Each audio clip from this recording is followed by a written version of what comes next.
Nolan Ross was maybe besides Amanda the most favorite character for fans of Revenge. He is very smart, funny and most loyal. From the pilot and even in the flashbacks we see him only trying to help Amanda as best as he can. Which is not an easy task since Amanda is constantly rejecting him. So how can I be of service? You can't. You're not a part of this. And I have no problem taking you down too if you get in my way. I don't want to get in your way. I want to help you. You can't help me, Nolan. And even when they become friends it is sometimes hard for Nolan to take a stand against Emily. I'll call you right back. I was only honoring your father's wishes. Do you know how sick I am of hearing you say that? It's the truth. Unlike her who has very personal reasons for her vendetta against the Graysons. He could at any time stop being part of her revenge agenda. Yet after season 2 this had become far more than just a hobby to entertain himself. Nolan lost dear friends and loved ones due to the Graysons and he suffered a lot, so this becomes his war as well. The only difference, while Emily is willing to do almost everything to make people pay, Nolan has still this little voice inside his head left, his conscience. This time I don't think you're going too far. If you cannot forgive Paul, how do you expect to be forgiven? I don't. Just check your soul, Emily Thorne, because once you start taking down kittens, I'm out. So he becomes Emily's most loyal ally but also her conscience. An inner conflict which should follow him around until the end of the show. Let us begin again with a brief backstory of Nolan Ross. Emily's best friend is the one exception from season 2. I like that his storyline got more elaborate and that he gets a backstory of its own. Through I must admit instead of introducing a lover from his past they could have shown us his father. And explore the conflict they had because his son was gay. We only hear about it in season 3 when Nolan tells us about Busy's role.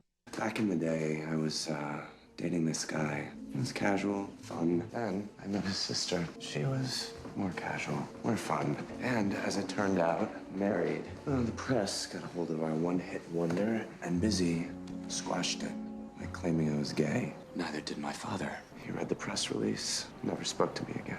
I will never understand why he did not get a flashback with this story instead of the lame plot with his love interest and employer Marco Romero. But back to the start, Nolan, who is some kind of a tech genius and obsessed with programming, knew David Clarke before the scandal and believed in his innocence. He even visited him in prison and wanted to prove his innocence. The Graysons paid a lot of people for a lot of lies, but this is the one person they could not have framed you without. This is the lead that we have been searching for. Amanda. His aunt Carol Miller, who cared for him after he broke with his father, worked for Grayson Global. I think she was the one who introduced Nolan to David Clarke after he dropped out of MIT and was searching for investors. When I met your dad, I'd already been laughed out of every boardroom in New York. I was an MIT misfit with a vision that nobody got but him. The only reason NolCorp exists is because your father gave me cash from his personal account to develop it. And that's because he believed in me. Anyway, David was the only one who wanted to invest in Nolan's idea and so he could found his first firm NolCorp with David Clarke's money. So as David asked Nolan to take care of his daughter Amanda, he did not hesitate and tried to make sure the troubled teenager would get to know the truth about her father. You need to forget about me and focus on her. She's the only thing that matters anymore. You can't let her end up in a place like this, Nolan. I want you to make sure that she gets this. It's her future. I am trusting you to make sure that she lives long enough to have a future, Nolan. Who are you? Nolan Ross, friend of your father's. We want you to have something. Whatever that is, I don't want it. Oh, no, trust me. You definitely do. Your dad was protecting you. From what? Open the box.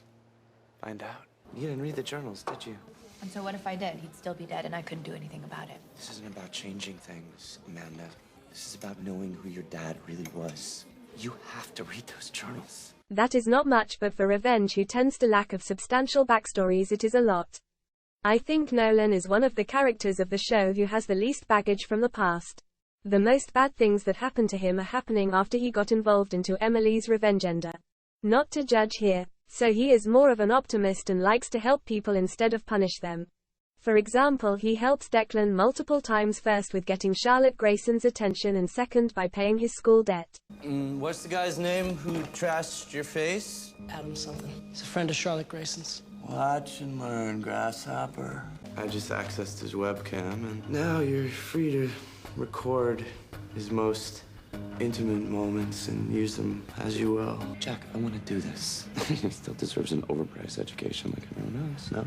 I need you to cut a check to Colin's prep. But he also likes to play Emily's revenge game and be part of her club like he calls it. Don't say it was priceless, because that was bought and paid for, baby. Get your money back. No, keep it. Write it off as an initiation fee into our little club. It's not a club, Nolan. Call it whatever you want. I'm just happy to be here. Which is a huge difference between him and Emily. For her it is her whole life and a serious mission, while Nolan at first seems to entertain himself with this new hobby. At the beginning he is very much isolated like Emily, but while she is seeking this isolation Nolan wants to break free of it. He is so desperate for a friend that he constantly chooses the wrong people to trust. Tyler, his first lover on the show, is a dangerous psychopath. Put that thing down. Tyler, let's talk about this like reasonable people. Get it. And Patrick Osborne, Victoria's son, is not that much better. I'm starting to wonder what, if anything, will stop you. They ruled that an accident. Which is fast becoming a euphemism for Patrick did it. Or what? I'll have an accident next. Louise, his spoiler alert later wife, is also an unsteady person with violent tendencies.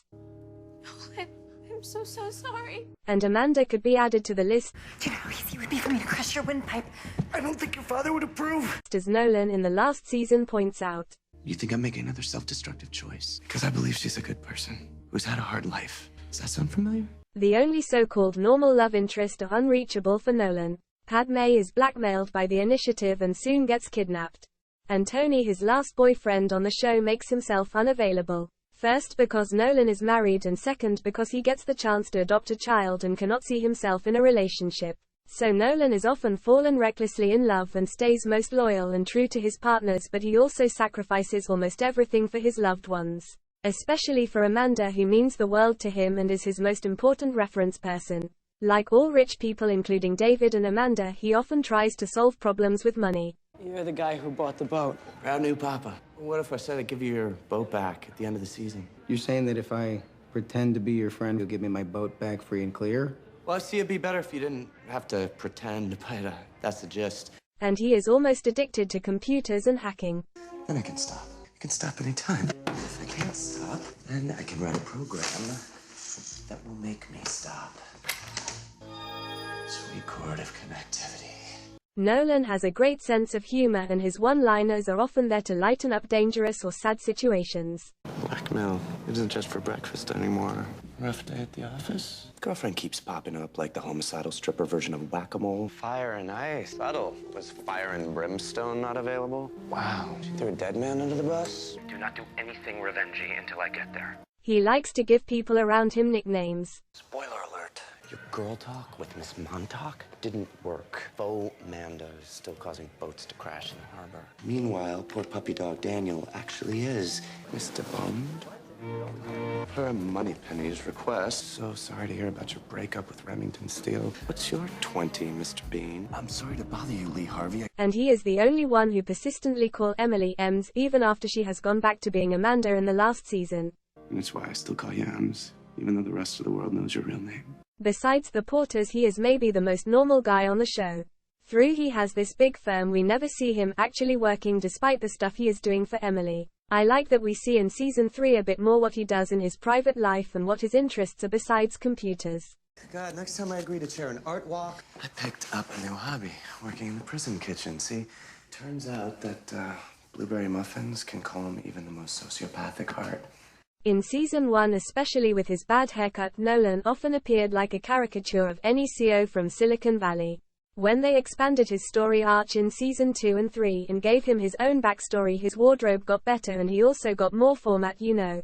I mean, he criticized Emily in season 1 as well and tried to stand up against her injustice. The difference is that when I had an opportunity to expose you, I didn't. I'm done playing their evil games. I never asked you to be a part of this. No, your father did. It's good that he's gone, because at least now I can't see what you become. But in season 2 and 3 he got more elaborate and gave us good reasons why he was objecting Emily. Every other takedown had histories that read like rap sheets, but all signs point to Paul being a good man. My father was a better man. Right. The gospel according to Emily, sin unto others as you've had sin done to you. Right. Though it was combined with his interest in Patrick Osborne, we saw Nolan being interested in art, and his new house looked less like a set as it was the case in season 1. After Jack knows the truth and David being back in the last season, he is not the only one who tries to persuade Emily to drop her vendetta. But I like that from episode 1 he is in some kind Emily's conscious. We will talk about his role for Emily later when we talk about his relationships. But these are the 3 character traits I like the most from Nolan. He is honest, loyal and selfless. When he can help one of his friends or even a total stranger he does not think twice. So like Jack and Declan, he is a good contrast to all these bad people or good people who behave badly on the show. And revenge has a lot of them. Like Emily, Nolan has a strong feeling of what is right and wrong and that good people should be rewarded while bad people should be punished. What started as a game for him soon became serious when Jack got hurt and people died. Several times he told Emily he was done with her. But he seems as much addicted to Emily as to her revenge game. So he always came back for more. Seems like he has some secret sadomasochistic streak, especially in his love life. Like I said, he always chooses partners that are no good to him or emotional unavailable. Like everyone who gets close to Emily, he got some serious conflicts with his conscience. He knows in his heart what Emily is doing is not right and that hurting people even when they are not innocent is not the right way to cope with things. Therefore in every season, especially in season 1 and 3, he tries to persuade Emily dropping her vendetta and life happily with Jack. You know how much easier your life would be if you just dropped all this and went to go live happily ever after with Jack? Go with him. Nolan. I am serious. Sail away. Fall in love. Go make little volunteer babies. You know I can't do that. Still, he is fascinated by this revenge game and got addicted from the start. His reactions in season 1 are the same as the audience. He is thrilled and admires what Emily and he have accomplished. You have really outdone yourself. Your Hamptons exposed link is a work of art, and sliding your own therapy session into the mix to throw suspicion? Genius. I mirrored the site and posted a few clones just to make sure it never dies. At the same time, he is terrified of what Emily is capable of and fears her. I have to know, how did you do it? I bought the building that his mistress lives in. As part of the renovations, I had cameras installed. That's commitment. You scare me. Good. You never cease to amaze and terrify me, Maestro. So you can say that Emily aka Amanda is the one constant in his life besides programming and hacking. Which brings us to his relationships. The most important relationship Nolan Ross has is obviously the one with Amanda Clarke. Besides David Clarke, she is his longest and closest friendship. They start not that well because he is the one who must tell Amanda that her dad died. And even though Nolan tries to get through to her, she does not listen when he is trying to tell her the truth about her father. So far a typical pattern for the guardian of the hero. Especially when she is only a teenager. What, are you following me now? In this weather? More like tracking. Don't you have any friends or family of your own to harass over the holidays? I haven't had a guardian in 10 years. I don't need one now. There are tons of examples in comics and other superhero stories. How close they must have been is also shown in the pilot when Nolan recognizes Amanda right away on his video footage. I always felt bad for Nolan that Emily rejected him and his offer to help at first. But it was a cool trick of the writers letting him be persistent and Emily being this stubborn. Why is it so important for you to be a part of this? So when they get friends in the end of season 1, it means a lot more for the audience as if they had been friends right away. And the deep connection they share in season 3 and 4 feels far more authentic than it would have felt if we had not seen Nolan fighting this hard for it. What's my little girl with the infinity tattoo up to today? Suddenly she's thinking of filing a restraining order. Wouldn't kill you to try and be nice to me. Not part of the plan. What is also nice how the dynamic change in season 3. In the first 2 seasons, Emily was always the mastermind and superior of the two. Only with the Falcon, Emily granted Nolan a takedown of his own. Another face for you to cross off. This one's all you. It's Padma. And David. But in season 3 he becomes a real partner for Emily and she is helping him with his takedown of Busy Preston. I've learned a lot from you, Ems. Made a great team. It's kind of fun being your wingman. I taught you well, Grasshopper. And of course with Emily's blackouts and her being in the hospital, it is the first time that Nolan sees her weak and not invincible. So for the first time Nolan is the one caring for Emily and not the other way around. It is hard to find another strong relationship in Nolan's life or even the whole show. Besides season 2 when they kept Emily and Nolan more apart from each other with Nolan's own story arc around Padma. Remember Padma? Of course. Hello, Padma. To what do I owe the pleasure? You hardly ever write. You never call. We're able to hack into the Graysons security system. Unless you need something. Emily and Nolan surely had most of the scenes together. Even if it was just talking on the phone. Which is by the way a proof of their great acting skills. Making us believe in this very intimate relationship by talking on the phone without being in the same room. What a vital role Amanda plays in Nolan's life shows the fact that all his other friends are related to Amanda. Both of Emily's love interests are friends of Nolan and he becomes friends with Fauxmanda, too. But let's start with Emily's two men, Clarke-Porter and Aiden Matthis. From the beginning Nolan is trying to bring Emily and Jack back together. You might be interested to know I had a nice chat with Clarke-Porter tonight. Guess who's still carrying a torch for little Amanda Clarke? Even before he gets to see Amanda again, he calls Jack out in the pilot. Amanda must be some special girl. Maybe this started as a joke or some kind of running gag, but I think Nolan is a bit obsessed with this idea. Jack and Emily sitting in a tree. Really? The only time he stopped playing Cupido was in season 2 and 3 when Emily was together with Aiden. Maybe he was afraid of him or just saw how happy he made Emily. Anyway, Nolan always was some kind of link between Emily and Jack, like the kid of divorced parents who wants to bring them back together. While Jack, besides their strange encounter in the pilot, always seems to be Nolan's friend and they got along quite well. Nolan's relationship with Fauxmanda and Aiden started not that good. I think when Fauxmanda came back he saw her as a competitor for the role of Emily's only friend. She told me about you. Said he used to visit her father in jail, like a demented stalker. She wants you gone. And when Emily wants somebody gone, believe me, they go. But as he recognized how Emily treated Fauxmanda, he got over his jealousy, cause she clearly was nothing more than a pawn in Emily's game. And when their relationship got closer again, Nolan already had found a weak spot for Fauxmanda in his heart. I think this had a lot to do with Jack falling in love with Fauxmanda. At first Nolan tried to warn him like Emily did, cause they knew how dangerous Fauxmanda can be. And they both did not trust her enough to be that kind to Jack. But in season 2, with Fauxmanda giving Jack a family of its own, they made their peace with it. He even officiated their marriage. Hereby pronounce you husband and wife. You may now kiss the bride. Aiden, on the other hand, was tough. Again, he was someone from Emily's past Nolan did not know and was afraid of. At the beginning, both men were suspicious of each other, and Nolan felt the need to protect Emily. But what I want to know is, what is she to you? Exactly. She's someone who I once hurt very badly, and now I'm trying to make it up to her. Hurt her again, and I swear you will pay. Understood. Like every big brother would do. Later he recognized how much Aiden meant to Emily and the good influence they both had on each other. Especially when Aiden helped him with Padma and they got on a mission in season 3 together. Nolan found a true friend in Aiden. He was as devastated as Emily, spoiler alert, when Aiden died.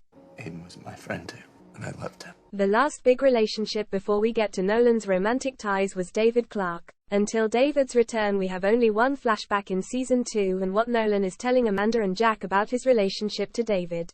He obviously admired Amanda's father and saw in him something like a surrogate father. Which would explain why he is so attached to his daughter Amanda. The only thing that is weird for me is why he was not trying harder to keep his promise to David. I mean, this was obviously his last wish. That Nolan would take care of his daughter and keep her safe. So why did he not look after her before she went to prison? And after she got out of jail? I cannot believe that he did not follow her or paid someone to look after her. Okay, when she was in Japan and trained with Takeda, that would have been a great excuse for Nolan not to find her. But what is with the time before? Her father made me promise that I would look out for her. It's a simple request from the man that I idolized. I just never realized it would blow up into this. Anyway, the promise seems just to be an excuse for Nolan why he is helping Emily and keeping her secret, to keep an eye on her and keep her safe. Although she is now more than capable to keep herself safe. Now to Nolan's romantic relationships. He has a turbulent love life, especially because he is changing between men and women. Though Padme Lahari is his only real girlfriend during the show. In the pilot it seems they tried to hook him up with Ashley, but that would have been just convenient since she is Emily's friend, too. I think besides Victoria, Nolan is the one with the most romantic entanglements on the show. Much more interesting than his girlfriend were his relationships with bad boys, starting with his short affair with Tyler Barrell. Obviously the worst choice Nolan could make, cause in the end he was just used by Tyler and got hurt. We could have been a good team. Now you're just as lonely and pathetic as the day I found you. I do not know if the writers followed a pattern here, but Nolan's romantic relationships as a gay man were really disappointing and left him devastated. The only true and honest relationship he had was the one with Padme Lahari in season 2. But since she got kidnapped and spoiler alert killed off that fast, her character was not that much developed and their relationship was too short to left a real mark. The longest and most complicated relationship Nolan had was with Victoria's son Patrick Osborne. Interesting how this one mirrors Emily's relationship with Daniel Grayson. 'Cause Victoria was meddling into this one, too. So again it is kind of a Romeo and Juliet type situation. Let's see what your son has to say about that. Look, Nolan, it's best if you just go. I thought that we said that we weren't going to let the women in our lives get in the way of what we have. You didn't go to the city last night. You were with him. I told you these people couldn't be trusted. How could you? Oh, how could you? Get out of here. Go. What made it more complicated was the fact that Patrick had a lot of emotional baggage from his past and some unsolved anger issues. I tell you more about his backstory in his character study. I had no idea who your father was when I dropped that bomb. So if you did know, that would have stopped you? Yeah, Patrick, it would have. But I'm starting to wonder what, if anything, will stop you. Patrick, I wanted good things for you, and I still do. Anyway, I think this one was the most mature relationship of Nolan because he told Jack and Emily several times that he thinks Patrick could be the one for him. I'm seeing Patrick Osborne. Victoria Grayson's Patrick? Emily thinks he's shady, but I think he's the one. Yeah, no, I mean, I know it's fast. So unlike his affair with Tyler and the uncertain future with Padma, he was thinking about a real long-term relationship with Patrick. Giving him up to save his sanity and life was surely the hardest thing to do for Nolan. And mirrored his loss of Padma in season 2. And in the last season Nolan had not more luck. Tony Hughes made Nolan happy one last time but disappeared as fast as he had come. The only real silver lining was Louise Ellis. The crazy Southern belle seemed to be the perfect match for Nolan. Crazy like his best friend Emily Thorne and a fashionista like Nolan himself. And again Victoria got in their way when she manipulated the most loyal Louise to conspire against her ex-husband and Emily. Louise, you are one of the most loyal people that I know, and that is the quality that I truly adore in you. But in this case, it was and is misplaced. Victoria managed this whole thing, and I know you think the sun rose and set with her, but maybe that's what you counted on to pull this off. Your blind faith. Victoria Grayson was the only person in this world who looked out for me. You know, that's not true. Though a deleted scene indicates that after all she and Nolan reconciled, I wish we had seen them back together at spoiler alert Emily's and Jack's wedding. It is too sad that Nolan only got a happy end by seeing Emily and Jack happily married. And the promised spin-off is still not in the making. It is hard to pick significant episodes for Nolan Ross, 'cause he was always there on Emily's side. And his role as a sidekick was mostly filled with one-liners and nicknames than with big scenes. But some moments stand out. Like in the finale when he calls Emily and recognizes she is in such a bad condition and runs to her. OMG. All right, look, just stay right where you are and... Do not do anything revengey until I get there. Got it? Emily? Yeah. I'm on my way. Emily, you okay? But the most significant moments for him in season 1 are when he stands up to Emily, telling her what she is doing is wrong. The first big fight they had after she told Daniel about Nolan's affair with Tyler and how Tyler was blackmailing him. You crossed the line, Emily. How could you do that to me? If you mean that recording of you and Tyler, you'll thank me one day I did you a favor. But I trusted you. You can't build trust on secrets, Nolan. You should know that by now. Oh, you want to talk? And now you've sabotaged our alliance because you fell for a hooker. Message received. I'm done playing their evil games. Your father did. Ems, he didn't want this for you. Remember? It's good that he's gone. 'Cause at least now I can't see what you become. He calls her out again when Jack was beaten because of her scheming. Victoria did this. No, you did this. How much collateral damage are you willing to accept? I may have Jack's blood all over my jacket, but you've got it all over your hands. And of course the scenes with Gordon Murphy. First Nolan's one and only time in disguise trying to outsmart the white-haired man like Emily would do. One more thing before you go. Do you have a card? So I can talk to your supervisor. Or tell him how happy I am with the service. Coming to fix a problem I didn't even know I had. I don't. Practically a paperless company. Trying to offset our carbon footprint. We do have a website where you can submit a form. I'll do that, Bert. What's your last name? Simmons. And then of course when Emily saves him despite what he said to Gordon Murphy. In return, I may even let your friend here live. Actually, he doesn't concern me. Gee, don't sugarcoat it, Ems. If that's true, what's to stop me from killing you right now? I could be lying. She's really quite good at it. So, what's the plan, Batgirl? I'm not worthy. Get up, Nolan. Kick his ass. If I don't make it out of this, tell Jack that I love him. The question is, why would I? In season 2, Nolan was the only fun. I'll get right on it. Please stay on the line. Your call is very important to us. Especially because of his nicknames for Aiden. And him living together with Emily at the beginning of this season. Better be house hunting. I don't think my employees have any respect for me. Why would they? You're not wearing pants. Well, I mean, they don't know that. How's the house hunting coming? The takedown of the Falcon was something. I'm spending too much time in the real world. You should visit it more often. You of all people should know the only existence that matters is online. You're hiding in a world of ones and zeros. Too afraid to make an emotional connection. Caring for someone doesn't make you weak. It makes you stronger. Which is why you just got school.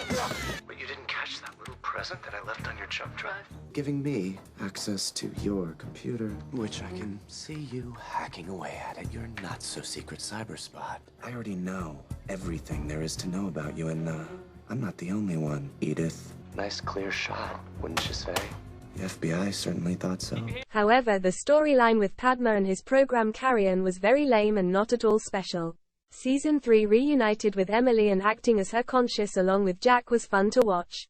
Cos Nolan really stretched his role in Emily's life as friend and confidant in this season. More than once he fought with Emily about her revenge agenda and how it is running his personal life. I'm kind of tired of the way that this stuff is constantly screwing up our lives, especially stuff you want the most. I just, for this to end. You say that, Ems, but the more strings you pull, the easier it is to get strangled. Then again, I'm just a self-made billionaire with 170 IQ, so what do I know, right?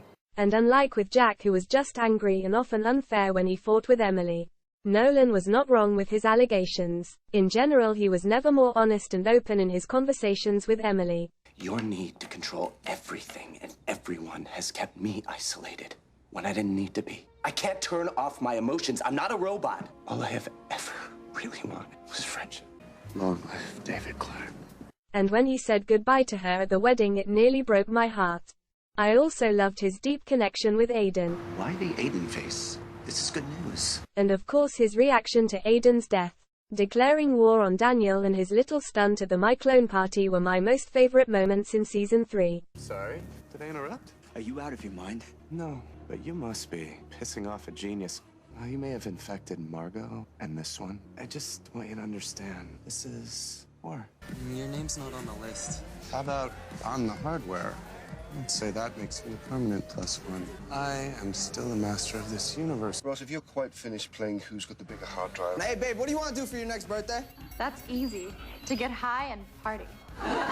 I'm sure. We'd like to send you anywhere. Where do you want to go? Sarajevo. Sounds exotic. Is this some kind of sick joke? My family was massacred there when I was 9. I manipulated the data dumps for every single person here to show them. Nice. Since season 4 was more focused on Amanda, David and Victoria Nolan had not a good stand. Though with Louise they tried again to give him a storyline of its own. Again with a damsel in distress like with Padma in season 2. I am so grateful to you. You saved my life and my sanity. But for me this version worked better. Cos Louise is more quirky and in some kind less needy than Padma was. How I enjoyed toying with the weaker sex. Oh, wow. That includes me too. There's another way out of this, Louise, if you're up for it. A nice twist was the interview with David, and when he confronted Nolan and ruined his reputation with the allegations Nolan could not possibly address without outing Emily. What he of course would never do. I figured the profits would provide a nice nest egg for my daughter Amanda. She never got the money, did she, Nolan? Of course she did. And you stole her inheritance. Mr. Ross, can you address these allegations? How could you believe I would do something like that? To you? To Amanda? I want the truth, Nolan. Yeah, so do I. You said that you wanted me by your side, that you believed in me. All an elaborate trap that you knew I would fall for, because I trust you like a father. If I was your father, I would have done that a long time ago. Then you're more like him than I ever realized. And I like the scenes in which Nolan showed how much he cares for Emily's safety. I checked myself out. It's a hospital, not a hotel. I ran into your doctor, and he said that you are very lucky. Another few minutes, you could have died of smoke inhalation. See, this is what I hate about doctors. They exaggerate. You know what, fine. pretend you're indestructible, but superheroes don't get balloons. Nolan, she is in so much pain. And she is not the only one. I almost lost you last night. I'm still here. You do know that that hoodie is not a bulletproof vest. I think after she got shot and for some hours he did not know if she had lost her, that fear never left him again. So it is only natural that he is doing everything in his power to keep her safe this time. No matter what. Are you hurt? He's gone. I loved the episode with the fake wedding reception and how he truly was Louise's knight in shining armor, rescuing her twice from her family. Turns out the first officer on the scene retired a while back, but he never forgot that night. And he kept great records. Oh, Judge Miller, that is a lovely cane. Antique. You mind if I take a closer look? Apologies in advance. I don't think we'll be making it down for Thanksgiving.